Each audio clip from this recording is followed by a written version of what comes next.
We got the power to bring the powers home. Earth, wind, fire, now release the powers of the cloud. Yada da da da da da. Card captors! Ahoy there, and welcome back to DohMance Dawn. I'm Luke, your main host and producer.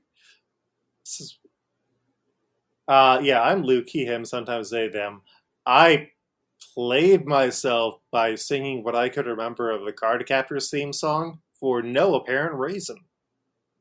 I'm joined by my lovely, wonderful, and beautiful co-host, Janine, who is also very funny and intelligent and lives a heartfelt life in a way that I am proud of her for. What up, bitches? Hey, my name is Janine Juliet. My pronouns are she, they. I don't have a third thing to say. Yeah, I think that you really did kind of...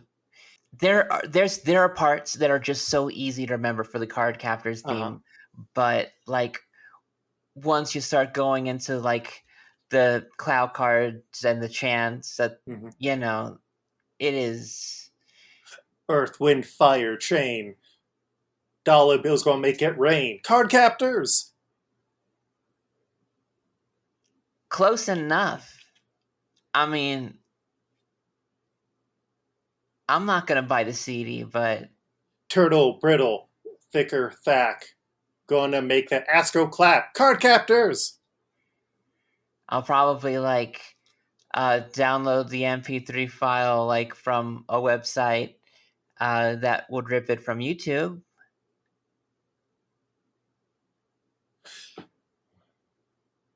Lesbian Brooke, Wizard 2, going to eat a bottle of glue. Card captors! That's one of... that's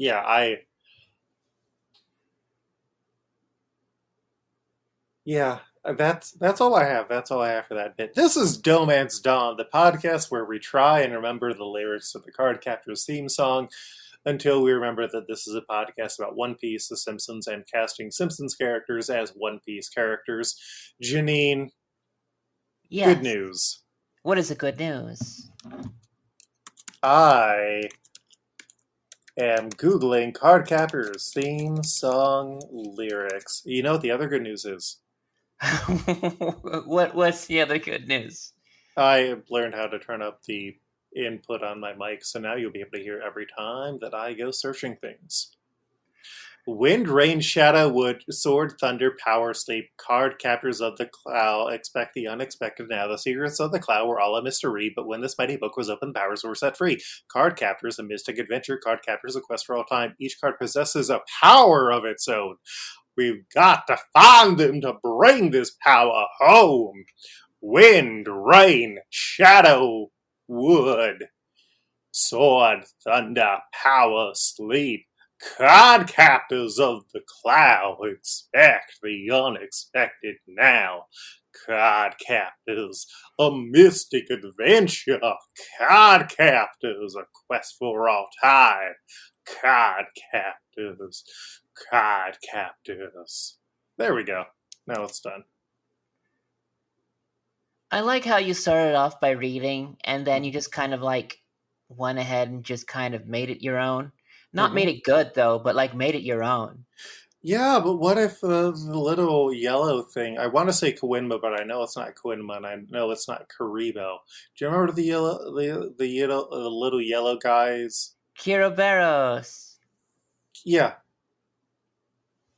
And didn't he speak with a Bronx accent? Like, hey, you know, in Japan, you'd be considered lesbians. That was his voice, right? Maybe. I know the voice actor's name, but I don't, like, remember it, is the thing. Fair enough. This week we're covering episodes of Simpsons and One Piece that initially ran between March 21st and April 18th of the year 2010. And we've got a celebration alarm. Celebrate good times, come on. This is the episode of DohMance Dawn where we have now covered more episodes of Simpsons on our tenure of this show than there were episodes of Simpsons when we started covering episodes of The Simpsons. So we have reached the point where Simpsons doubled itself from the point that we started. We've covered more episodes of bad eras of Simpsons than there were episodes of Simpsons when we started. What a Rubicon to cross, but we fucking crossed it together. Yeah, and we didn't even have to keep dividing things, so we were halfway there, and then halfway there, and then halfway there, and then halfway there, and then halfway there, and then halfway there, and then you just jump, and it's like, ha, fuck you, you're not dividing into halves more, I broke your system. The first episode was Stealing First Base, where the two fourth grade classes are merged and Bart has to sit with Nikki, and they like each other. Bart's unsure of what to do about that, though, and so Grandpa tells Bart to steal a kiss to be sure. He kisses Nikki. She doesn't like it. Her parents threaten a lawsuit against the school and the Simpsons, and the school bans kissing. But then it turns out that Nikki wants to kiss Bart more, but everyone wants to kiss Bart more, but she also wants to keep the relationship secret. Bart falls off the roof, and then he needs CPR to bring him back to life. Can't wake up. And everyone else is afraid to touch Bart. Can't wake up. So Nikki goes to give him mouth to mouth to save him. He ends up trying to break up with Nikki afterwards, but then it doesn't really work. But we never really see Nikki again, which is fine because she has a weird character design where it feels like she is both younger and from a different show than Bart is. And then the B plot is Lisa gets an F, which makes her less intimidating to the other kids, and so they start to like her. But then it turns out that it was an accident. She gets revealed and feels bad because the kids don't like her anymore. And then Michelle Obama, who reads Lisa's blog, comes to support Lisa and everyone else who was an overachiever. And they didn't actually get Michelle Obama to do the voice, and it's just such a... It's a weird episode for a lot of reasons. Sarah Silverman voices Nikki, and I love Sarah Silverman and her sister doing Andy and Ollie on Bob's Burgers, but here I also don't think the voice works. Nikki is just off-putting. A little bit, yeah. She has the proportions of like a infant, and it's weird. Over-designed. I'm not a fan of this episode where I guess they're trying to say, hey, maybe I shouldn't be so worried about kids kissing other kids without consent. It's like, no, you should be, but also you should teach people how to express their desires and feelings in a healthy way and understand when is a good time to do that, right? Yeah, I don't know why, but right around this time there was a lot of like different shows that was just like, what's all this about sexual harassment? Why can't things be like the old days? When we all know why they can't be like the old days. Mm-hmm. Anyway, speaking from experience, ask if you can kiss somebody. It is definitely worth it. Sha-la-la-la-la-la, don't be shy, but you need consent before you kiss the girl, whoa, whoa. Also, Michelle Obama, why are you reading this random child's blog? You had other things to do. Yeah, it's weird. Yeah, I mean, it right now, like, by this point, the Obamas have been in the office for 2 years. Yeah, which is probably like about around when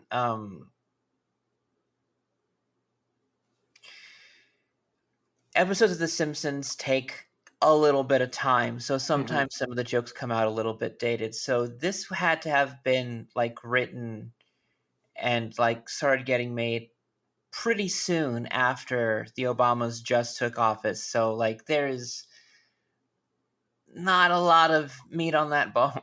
Yeah, it reminds me of the 30 Rock episode where it's Obama's second term and Pete Hornberger wants to get a kiss from the female security guard who kissed him the first time that Obama got elected. And Obama gets reelected, and she's just like, yeah, but this doesn't feel special anymore. It's like, oh, Hornberger.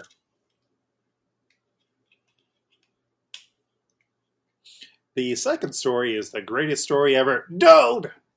Homer interrupts Ned's Bible study, and Ned is challenged to keep reaching out to Homer, so he invites Homer to come with him on the trip to Israel. While on the tour, Homer continues to Homer despite Ned's pleas. Bart also tries to run off, so Dorit, the tour guide's daughter, beats him up. When Homer falls asleep in Christ's tomb, Ned breaks down and berates Homer and is banned from the site for life. He declares that Homer isn't worth saving, so Homer, feeling guilty, tries to follow Ned into the desert, and on accident gets lost, ends up in the Dead Sea, and has a vision of the VeggieTales and decides that he is the Messiah as part of the long tradition of Jerusalem Syndrome. At the Shrine on the Rock, he preaches unity to come together for peace and chicken, but then more people come up as messiahs and take away from his message, but Ned is proud that Homer learned something. Boy, this one is not aged well. Sacha Baron Cohen as the tour guide did not make me laugh. The thing is that, like, I know that Sacha Baron Cohen is doing a very good job right now lampooning what, situation is over there. But the thing is this, it's the same problem that we had with the Boondocks. Without having any prior context and knowledge of what is being lampooned, you risk moving everything into a direction that feels just like enforcing more stereotypes. Interesting.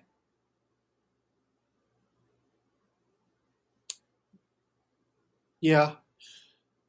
You mean like people who thought that Riley was more of an aspirational figure, or Ed Wunsler? Ed was the younger Wunsler, right? Not the one voiced by Ed No, because Ed Asner voiced Ed, and Samuel Jackson voiced his son. But yeah, no, I get what you're saying. It's been a while since. No, it's been 4 years since I watched the Boondocks. That was the show that I revisited for COVID and hadn't seen the last season up to that point.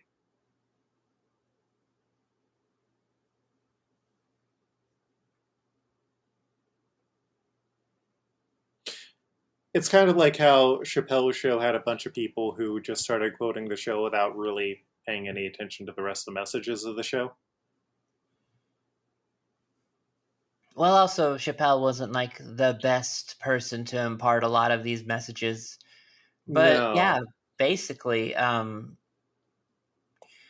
feel like, the people who are going to get these jokes the most are the Jewish writers and Jewish friends of the writers who they probably pulled a lot of these gags for. Mm-hmm. I don't think that they really... It's very weird because, like, they mix so much stereotypes about, the Israeli Jews with, Mm-hmm. I guess, like, East Coast Jews. Do we just want to change topics because this is something where neither of us really should be talking too much on Judaism and the Jewish identity? I mean, I did have a Jewish wedding. I love that for you. I got to step on the glass and everything. We had bagels. It just feels like it was like a parade of as many things that they could be able to throw in, and there was just like not a lot of tape to hold it all together. Fair. It's a bad tour episode because it really doesn't get a tone. It really doesn't do a good job of like telling a interesting story.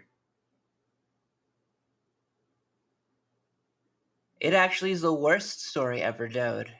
Oh! No, we've had worse Simpsons episodes.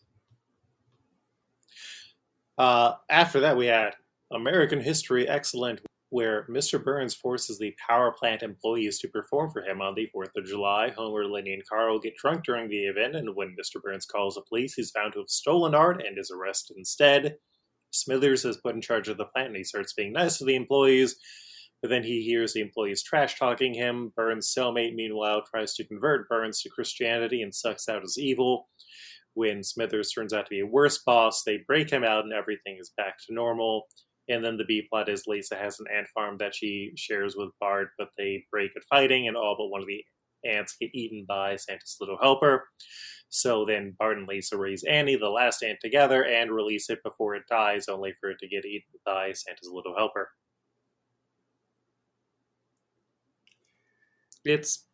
These guys saw 2 movies that feature prisons and were like, yeah, we got an episode. Uh-huh. A Bug's Life in Ants, with a Z. Because society is the real prison, Janine.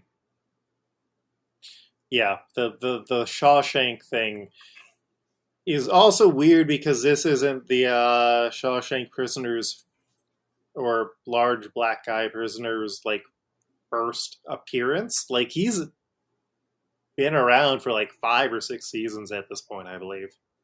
Just 4 gags.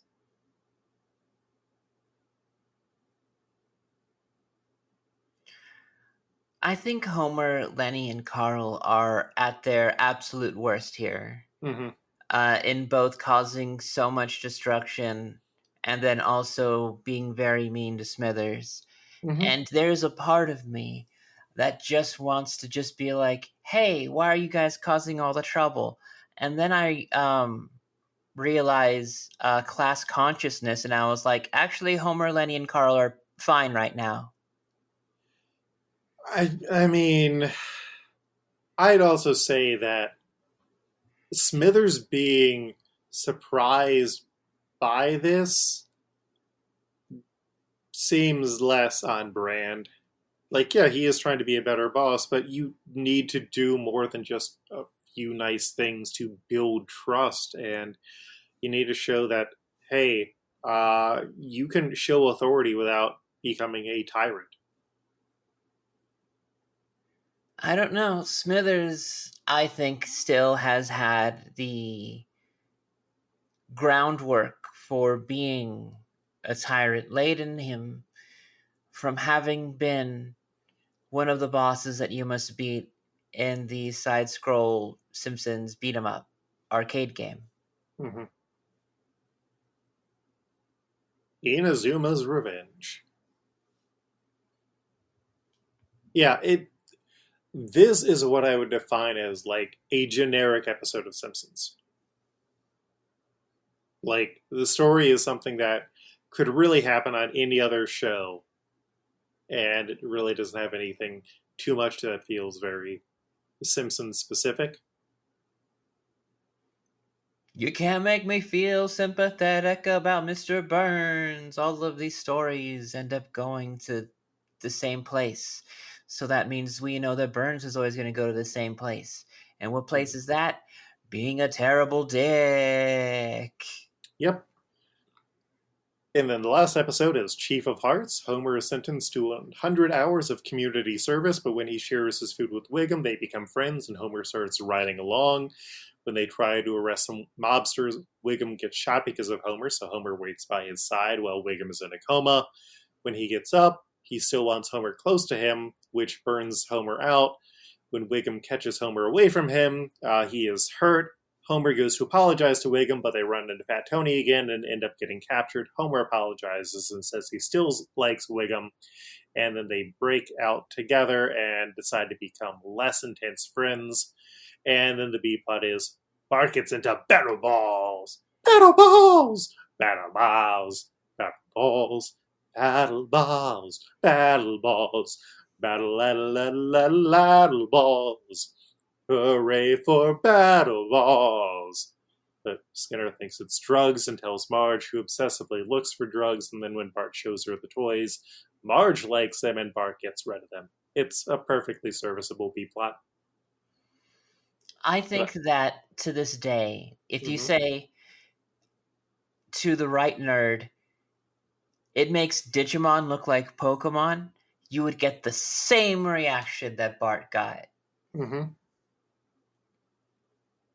I'll agree with that. Chief of Hearts, I think, is a bit ridiculous, but I think there is like a type of codependent relationship that this points out, and I think that Wiggum and Homer are a good pair to match that up because they do have a lot of similarities, but also ACAB and also ACAB F. All cops are bad friends. You can't make me feel sympathy for Chief Wiggum either, because these episodes gotta end the same way, and where he's gonna end up is where he began, as a terrible policeman, and also a policeman. Mm-hmm. New characters who we have, a lot of them come because of a weird kissing montage in the first episode, include Sammy Davis Jr., Wally. Well, we've actually been able to use Wall. Oh, no, this is the first time we've gotten to use Wally. Ellen Ripley, Michelle Obama, Skinner Bart, Bagel Boy, Syringe Skinner, and many more. Yeah, I just kind of blanked out on some of these episodes, but I did watch them like a week ago, so. Yeah, that weird movie montage of famous kisses was weird.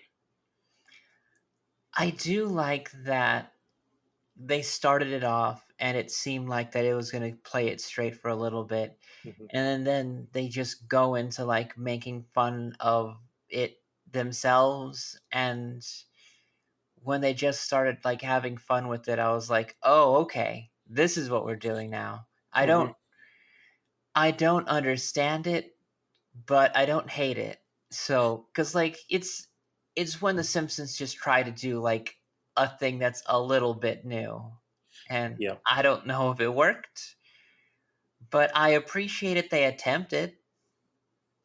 I'll allow it. And then we get to our One Piece episodes this week, 443 through 447. These include the strongest team is formed. Shake Impel Down to its core. Even more chaos. Blackbeard Teach invades. A dangerous meeting. Blackbeard and Shiryu of the Rain. His spirit won't break. Hannibal goes all out. The Jet Pistol of Rage. Luffy versus Blackbeard. So, back on the secret floor of the prison, Crocodile asks to be freed because he wants to take out Whitebeard and claim the power for himself, and Luffy isn't ready to forgive him. But then Eva pushes Luffy to trust Crocodile because Eva and Crocodile have a history. And Janine? What's that? Bum bum bum bum bum bum bum bum bum bum bum bum bum. Mr. Zero was a bad guy. Bum bum bum bum. He had a hook and evil plans. Bum bum bum bum. I didn't even record this before the show. I just didn't want to do an actual song bit this episode, but music lives in my heart, and you know what else lives in my heart, Janine? Microplastics. Well, that's more the bloodstream, though. The heart is the core of the bloodstream, I guess. No, I'm a truther, Janine. Are you ready for an inconvenient truth? I don't think I am, but let's go anyway. Crocodile is Luffy's mom. Oh, okay. That's a swing.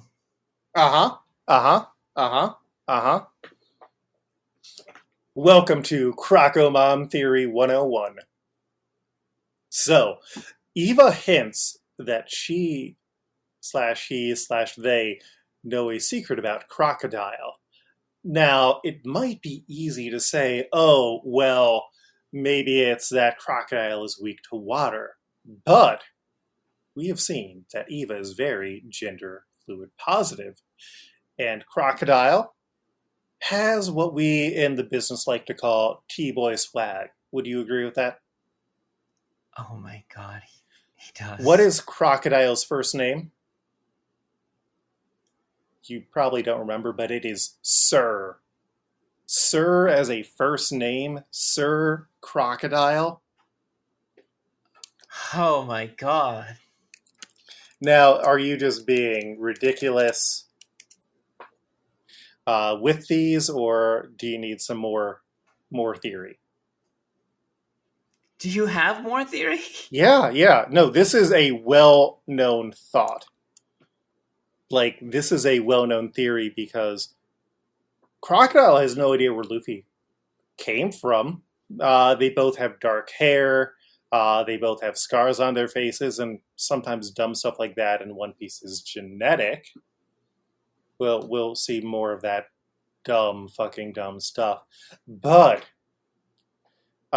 in the One Piece live action series, and also in One Piece Chapter 0/One Piece Episode 0, which was a series, or which was basically a scene, which was like a string of scenes from before, like at Gold Roger's execution. We see Crocodile, but we specifically don't see Crocodile's face or any of their body. And when they did the live action series, there is a woman who was very crocodile coated in the live action series at Goldie Roger's execution. And yeah, so Crocodile being Luffy's trans mom is a very weird and popular theory, and I'm happy to subscribe to it. That is... wow. Uh-huh. And if I'm forgetting about important things, join the Discord.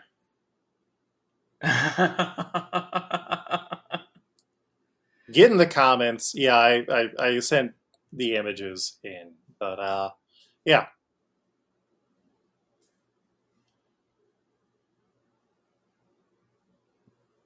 Yeah, that's pretty crocodilian. Mm-hmm. The flower? Oh my god. Are you chewing over this now? Yeah. Yeah, Oda has neither denied or confirmed it. Anyway, so Jinbei also asks to be freed so he can help his friend Ace, and reveals that he was arrested for opposing Ace's execution, and so, of course, Jinbei gets to get out. When the guards finally make their way down to the 5th floor, they find that the prisoners have escaped via stairs that Inazuma made, and Shiryu chides them and offers Magellan help rounding the prisoners up. Hannibal, meanwhile, is in the control room. He hears the news and orders everyone to level 4 to block him off. The party, meanwhile, picks up Bentham, injecting him with energy hormones, while Crocodile gets dressed again. And Eva announces his plan to free more prisoners as they go to cause more chaos as they go back up through the prison. And as the party arrives on level 4, Jinbei reveals his fighting technique, Fishman Karate! And how do you feel that is Fishman Karate? I love how we have both One Piece episodes and Simpsons episodes where people are shouting out karate. Mm-hmm. Like, it is a universal thing that shouting out your moves is cooler, because otherwise, when you're just quiet and angry and punching, you get, Janine. What do you get? Mixed martial arts. Oh. But you know what you get when you have people shouting out their moves and being over the top? What do you get? Wrestling. Oh. Uh-huh. That's why wrestling is better than MMA. Yes, 100%. Meanwhile, Buggy and Galadino are caught on level 2 where they are trapped, and Crocodile goes to release his old buddy, Daz Bones, the former Mr. One. Welcome back, Daz Bones. We missed you. As That's Buggy... been a while. Mm-hmm. I mean, we saw him briefly get a cameo, but yeah, no, that was back around like 150 or so. It's been a while since we saw our friend Bones, and it's been a while since Zorro cut him. As Buggy and Galadino watch the jailer stream past them, they work to free the prisoners of level 2, and Hannibal, seeing the breakout happening, needs to make orders, but he is kind of overwhelmed. Ace's boat, meanwhile, goes into Marineford, and at the Marine headquarters, Blackbeard goes missing because, he hijacked a Navy ship and, along with his crew, have gone to break into Impel Down. I told you it was going to get more complicated, Janine. Yeah, you did. Peter Griffin's back. Oh. Mm-hmm. Magellan, meanwhile, reaches level 2, forcing Buggy and Galadino to black themselves in with wax, and Magellan, trying to manage the breakout and unable to get reinforcements from the Marines due to the execution, frees Shiryu as part of a deferred sentence to go and face Blackbeard, and when the normal guards free Shiryu, he just kills them for being weak. Welcome to the party, Shiryu. So the Blugori arrive on level 4, and Eva is easily able to knock them out, and they ask Luffy to go ahead. That is when Sadie appears with the monster guards. The new Kama 6 forces try to take them down to get revenge for their friends, but they get defeated, and so Luffy, Crocodile, and Jinbei take down the monster guards.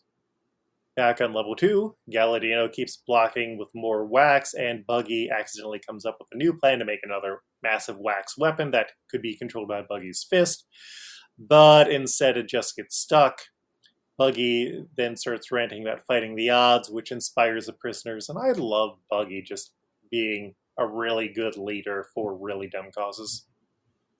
Yeah, and sometimes, not even on purpose. Mm-hmm.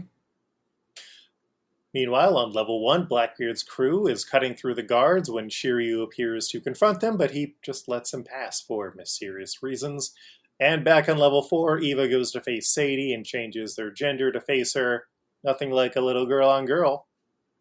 Did you enjoy that as... Sphinx! Damn it. Sphinx!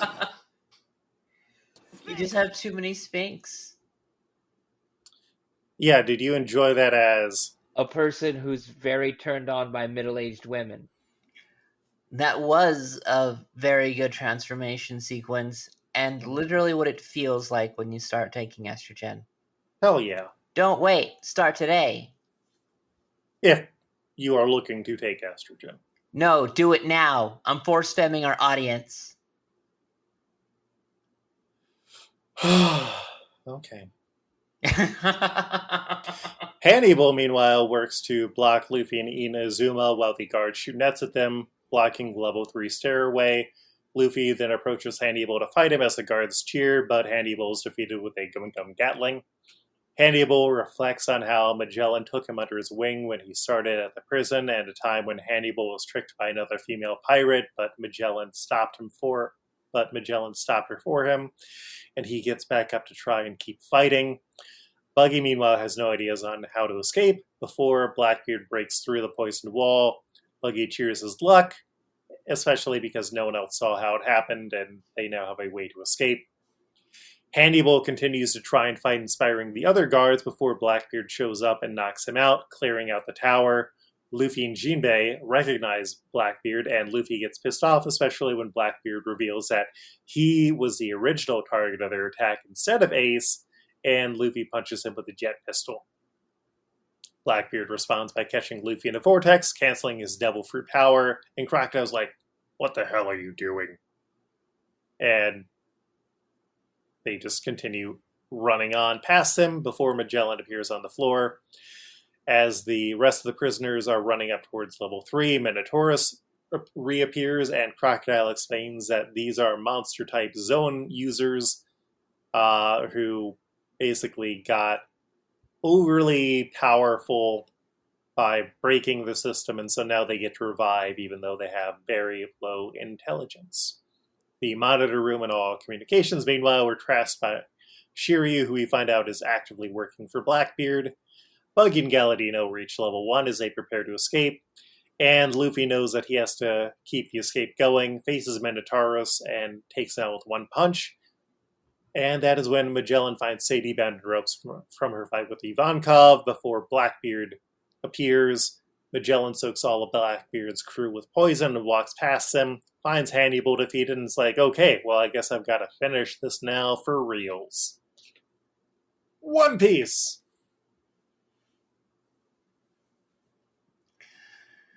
Wow. A lot do be happening.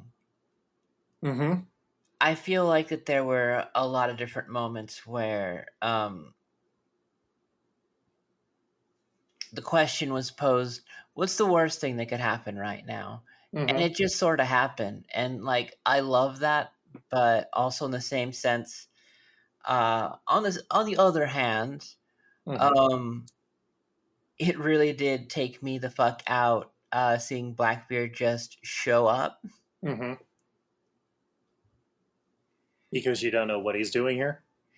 Yeah, I don't know anything that goes on his head, if anything at all. Like it feels like it is directed chaos.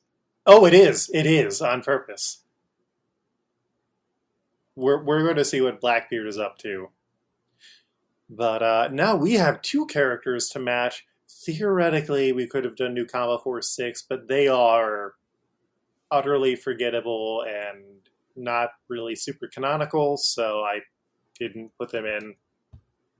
So our two characters are Jinbei and Olive. We've discussed Jinbei several times.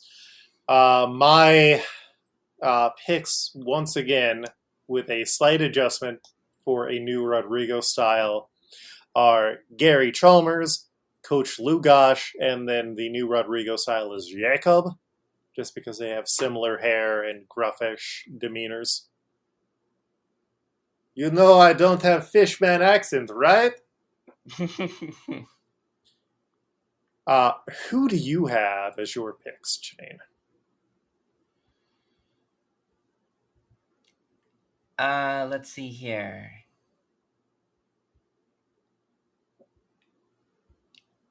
I had to have least. Let's see here.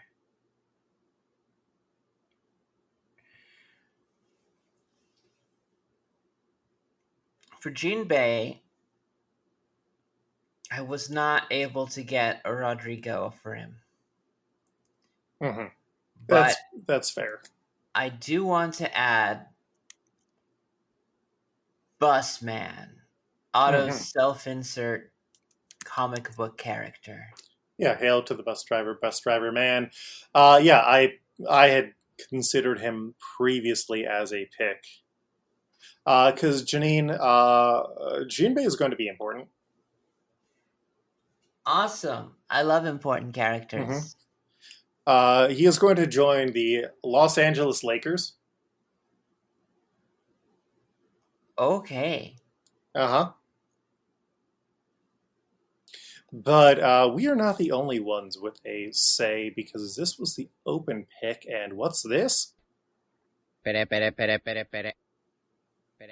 We have 6 people who submitted suggestions.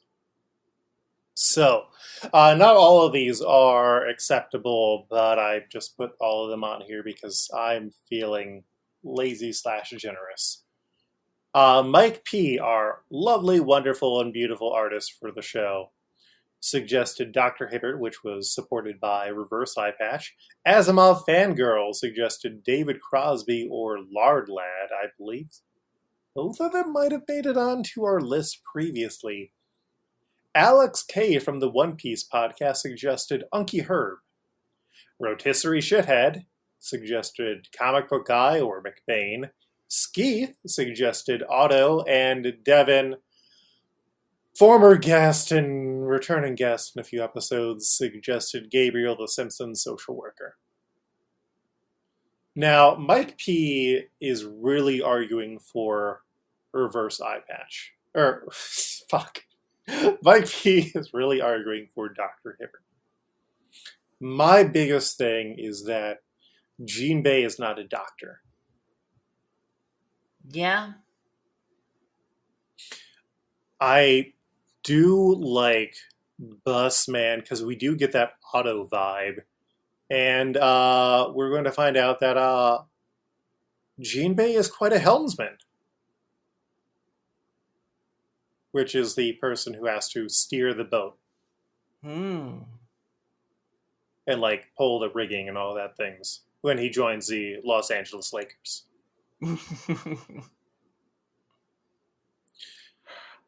And like we did get the other vote for Otto, even though we wasted initial Otto episodes ago. So like I think that Busman is a strong choice, or Gary Chalmers, because when it comes to like familial roles, Jinbei has that sort of wise uncle vibe to him, or wise grandfather vibe, which I think that Gary also has.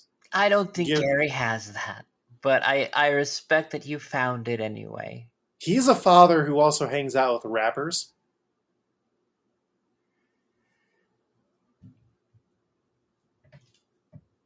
And he went to Ball State. And you know what's near Ball State? What's that? The rest of the state of Indiana.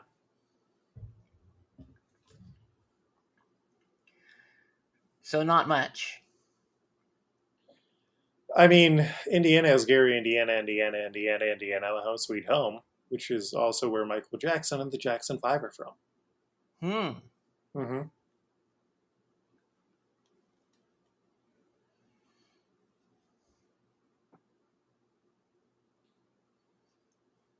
So a jacked Otto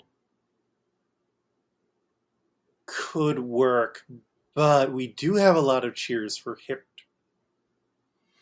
The thing is that I cannot. There's nothing Hibberty I have seen about him. Mm-hmm.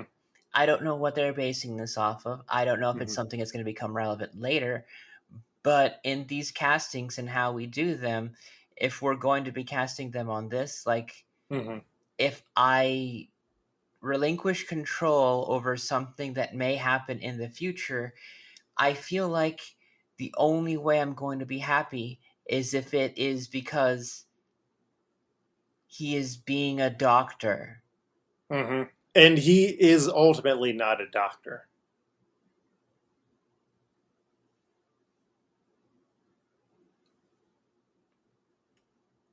So, yeah, I can't see the line. I cannot. And that could be because I, am at this spot right now where I have not seen whatever they have seen, but we also have talked about being able to change picks in the future. But this is going to be a big one, Janine, because Jinbei plays for the Lakers.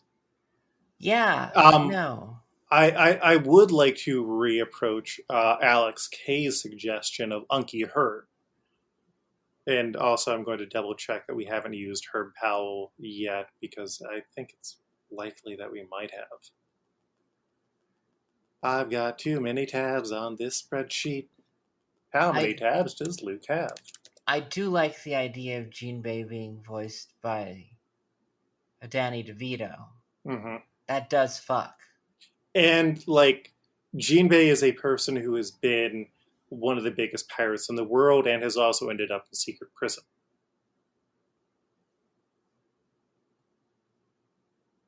Just like Uncle Herb has been leader of a major car company and a bum living under a bridge. And he is willing to fight for the people who he is willing to work with. And yeah, actually, I think I kind of talked myself into liking Herb Powell.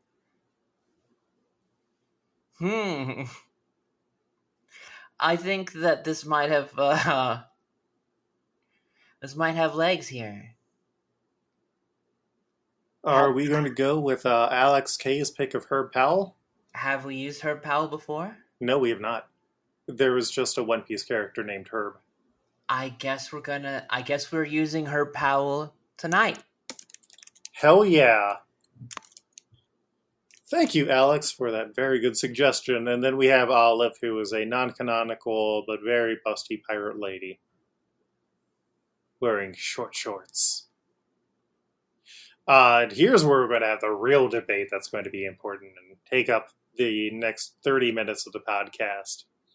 My Rodrigo style, just to toss her out, was Ellen Ripley. My throwback was Tabitha Vix. And then I also had Seething Sisters Waitress because she has green hair.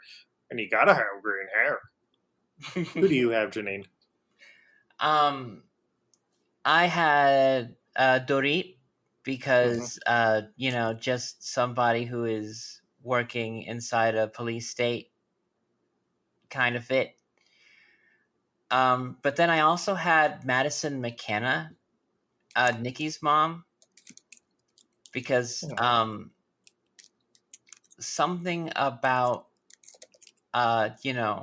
putting what looks to be a very straight-laced lawyer inside of Skimpy pirate outfit really make Janine happy.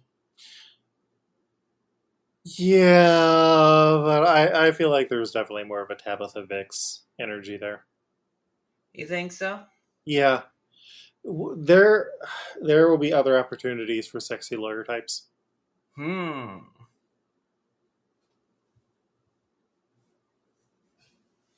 mean, Ace is going to trial, so... That's true. Mm-hmm. I'm fine with Tabitha Vix. All right, we have used a character who we'd probably have forgotten about otherwise. So our Jinbei is Herb Powell, and our Olive is Tabitha Vix. Hey, that was very quick. That didn't take another 30 minutes, Janine. What do we spend the next 30 minutes doing, then? Can you name all of the cards from Card Captors? No. Next question. Do you want me to name all the cards in Card Captors? Wow.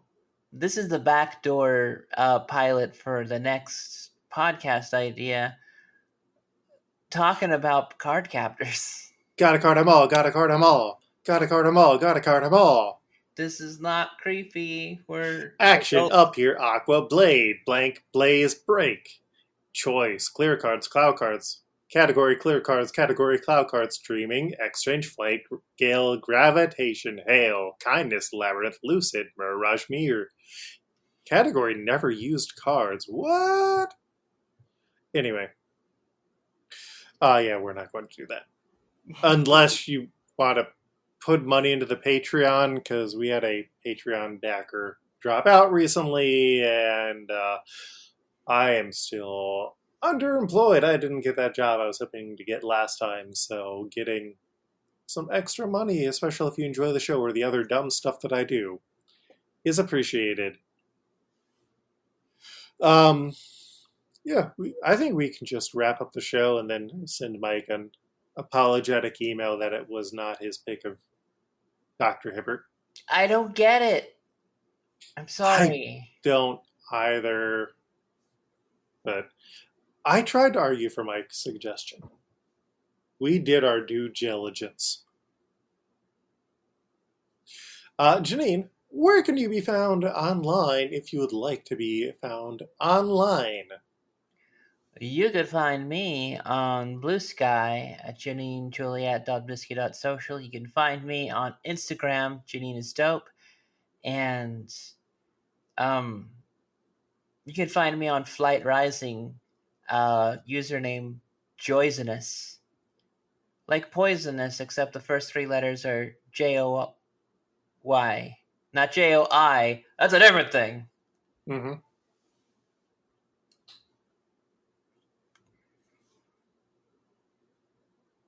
Oh, and Luke. Where could people find you? I'm sorry. I was too enthralled in my own joke that I... Luke, where can people find you? I'm the only one who can be found enjoying my own jokes at coltreg.bluesky.com or lukehere.com or at coltreg.itch.io where you can find comics. I'm accidentally working on more comics again and scripts, and also if you go to Patreon, Luke Hair, Lukeherr, or generally I include a link to the Patreon on any of the pages for the show. You can go there and give me a few bucks, because generally I just use my Patreon money to pay other people who are on Patreon.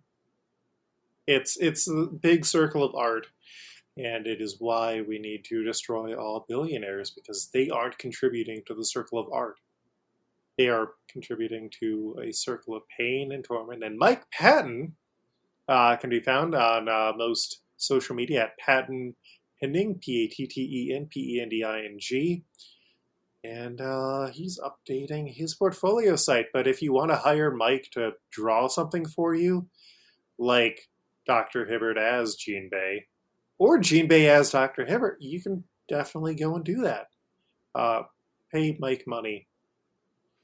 DohMance updates every other week, and yeah, we have fun. You know where to find us, DohManceDawn.com or DohManceDawn at Blue Sky, or we have a Facebook, but I'm bad at updating the Facebook. And we also have a Discord page, which we sometimes have fun there. There's also YouTube where you can watch the videos.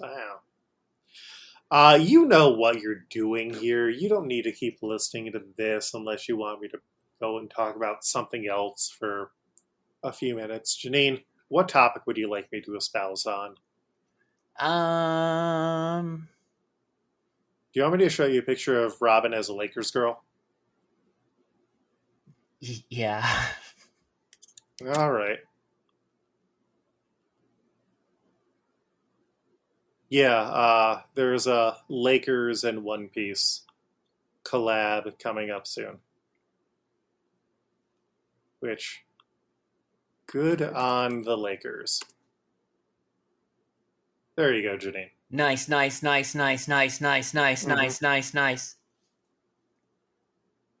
I thought you would enjoy that as a person who's very turned on by middle-aged women. But a person who, unlike me, because I knew a lot more about hockey.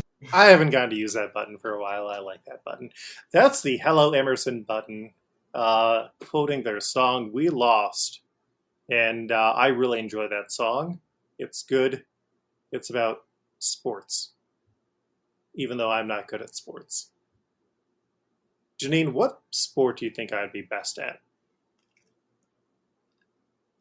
I want to say...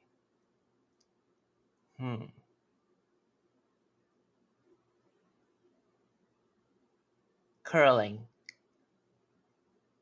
Interesting. Because you think that I'm an abrasive person?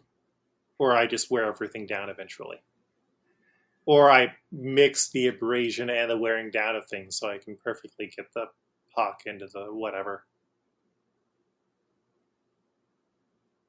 I feel like it is more about control in the moment. Mm-hmm. And I feel like that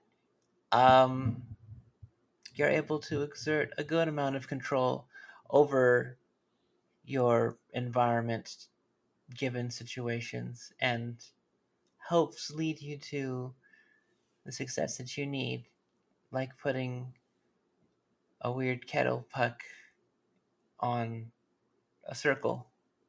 Mm-hmm.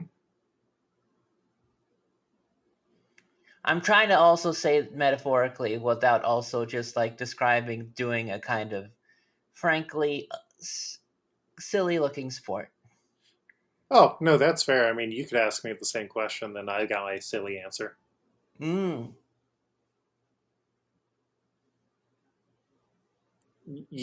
literally have to ask the question, otherwise I'm just... Oh, okay. I thought that you were good. You were saying that to lead into it. Okay. What sport do you think I would be good at? Field hockey, women in skirts. Yeah. I don't know. Maybe. Sometimes they're going to be mean to you, Janine. Okay. All right, I'm back in. Yeah. Because I feel like I do. No, I think you've talked about going rollerblading before, right? Yeah. Or roller skating? Yeah. I have. Yeah. Yeah, but I don't necessarily see you as a person who would want to do that much of running. Well, huh. Huh. Huh. No, I'll stick with field hockey. Okay. I Hey. feel. Go ahead. I'm just gonna pop this in here. If you're still listening to the podcast right now, leave a comment somewhere to let us know that you're still sticking around. The first person to leave us one of these comments, we'll give you a free pick choice. The next time we have multiple characters, which is going to be in next episode. We only have one. Episode 075. We have 3. We'll say episode 76, because episode 076, that is the one where we are going to have over 50 characters, maybe. Damn. Yeah, it's going to be big. I'm excited to talk about King Du and Flamenco and Finamore and Azamando and Leonero and Bastille and Lil Ors Jr. Some of those had to be made up. No. Oh my god. You know about Dogya? What's Dogya? I don't know. What's Dog you? Okay. Yeah. Have a wonderful time. We'll see you in 2 more weeks for 74, where we're just going to do some more dumb fucking shit. And you hopefully enjoy it. Much love to you. Stay safe, and remember that sometimes being a pirate is the right thing to do.